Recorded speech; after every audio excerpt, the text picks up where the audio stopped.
ঝিনাইদহে আলাদা সড়ক দুর্ঘটনায় ছাত্রদল নেতা সহ প্রাণ গেল 2 জনের। ঝিনাইদহে আলাদা সড়ক দুর্ঘটনায় 2 জনের মৃত্যুর খবর পাওয়া গেছে। শনিবার রাতে মহেশপুর উপজেলার বৈশিতলা ও কোটচাঁদপুর উপজেলার নাউদা গ্রাম এলাকায় এই দুর্ঘটনা ঘটে বলে জানা যায়। পুলিশ ও স্থানীয়রা জানান, মহেশপুর উপজেলার শাহাদত হোসেন নসিবনযোগে একটি কোম্পানির পণ্য সরবরাহের কাজ শেষে রাতে বাড়ি ফিরছিল। পথে পৌরসভার বৈচিতলা মিত্তির গাড়ি মাঠ এলাকায় পৌঁছালে গাড়িটি হঠাৎই নিয়ন্ত্রণ হারিয়ে রাস্তার পাশে উল্টে যায়। এতে সে গাড়ির নিচেই চাপা পড়ে গুরুতর আহত হয়। সেখান থেকে দ্রুত সময়ের মধ্যে স্থানীয়রা তাকে উদ্ধার করে মহেশপুর উপজেলা স্বাস্থ্য কমপ্লেক্সে নিয়ে গেলে কর্তব্যরত চিকিৎসক তাকে মৃত ঘোষণা করেন। এদিকে কোটচাঁদপুর উপজেলার নাউদা গ্রাম এলাকায় পিকআপ ভ্যান ও একটি মোটরসাইকেলের মুখোমুখি সংঘর্ষ হয়। এতে মোটরসাইকেলের 2 আরোহী গুরুতর আহত হয়। সেখান থেকে তাদের উদ্ধার করে প্রথমে কোটচাঁদপুর উপজেলা স্বাস্থ্য কমপ্লেক্স ও এরপর যশোর মেডিকেল কলেজে নিয়ে গেলে ইমন নামের কোটচাঁদপুর পৌর ছাত্র দলের এক নেতার মৃত্যু হয়।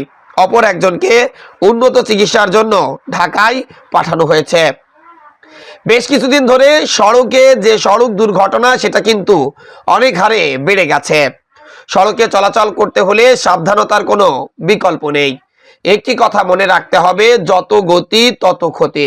সড়কে চলাচলের সময় অবশ্যই ট্রাফিক আইন মেনে চলতে হবে।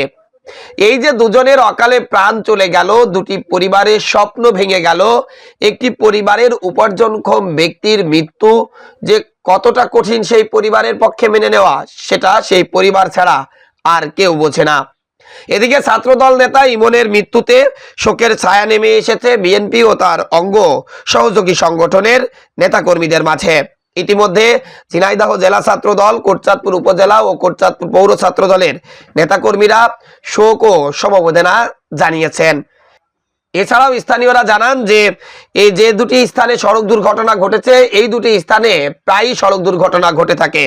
এদিকে রাস্তায় যেভাবে পিকআপ ভ্যানগুলো চলাচল করে তাতে সড়ক দুর্ঘটনা আরো বেশি ঘটতে পারে বলে তারা আশঙ্কা করেছেন।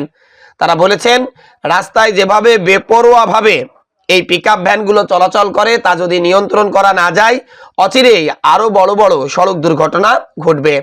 এজন্য ট্রাফিক পুলিশ ও থানা পুলিশ অতি দ্রুত এই যে দ্রুত গতির পিকআপ ভ্যান এবং দ্রুত গতির মোটরসাইকেল, অবৈধ নসিমন করিমন গাড়ি যদি নিয়ন্ত্রণে আনা না যায়, তাহলে সড়ক দুর্ঘটনা এবং মৃত্যুর মিছিল সড়কে আরো বাড়বে।